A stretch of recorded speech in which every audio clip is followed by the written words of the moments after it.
A paz e a graça do Senhor Jesus.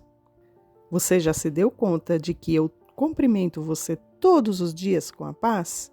Se você aceitar, disser amém, a paz do Senhor repousa sobre você e sobre a sua casa.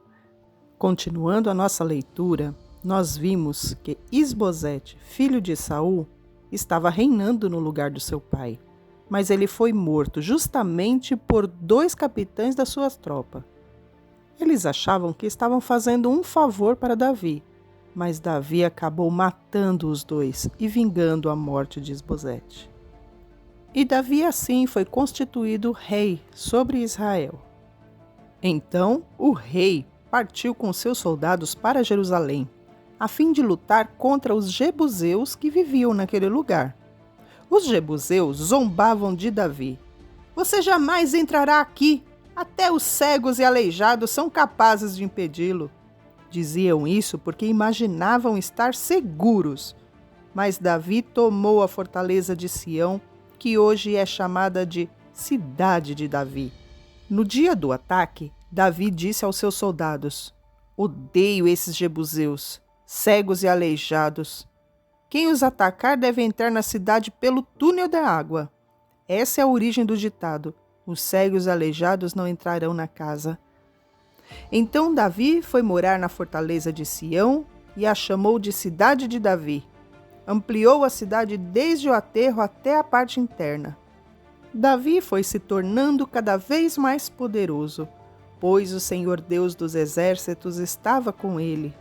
Hirão, rei de Tiro, enviou a Davi mensageiros com madeira de cedro, carpinteiros e pedreiros, que construíram um palácio para Davi. E Davi compreendeu que o Senhor o havia confirmado como rei de Israel e exaltado seu reino por causa do seu povo, Israel.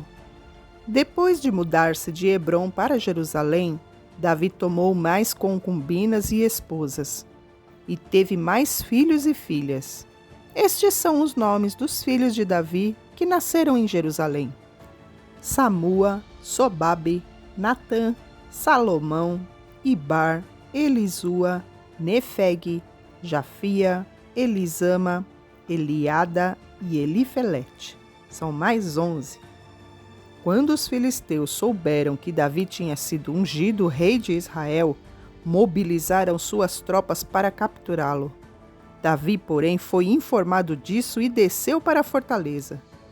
Os filisteus chegaram e se espalharam pelo vale de Refaim. Então Davi perguntou ao Senhor: "Devo ir lutar contra os filisteus? Tu os entregarás nas minhas mãos?" O Senhor respondeu a Davi: "Sim, vá, pois eu certamente os entregarei nas suas mãos."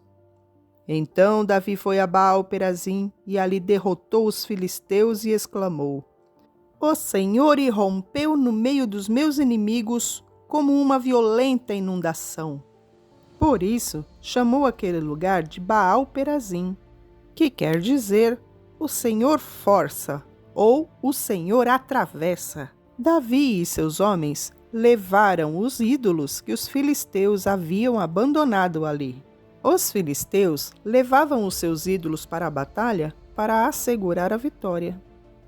Pouco tempo depois, os filisteus voltaram a se espalhar pelo vale de Refaim. E Davi consultou ao Senhor, o qual disse: "Não subirás, mas rodeia por trás deles e virás a eles por defronte às amoreiras.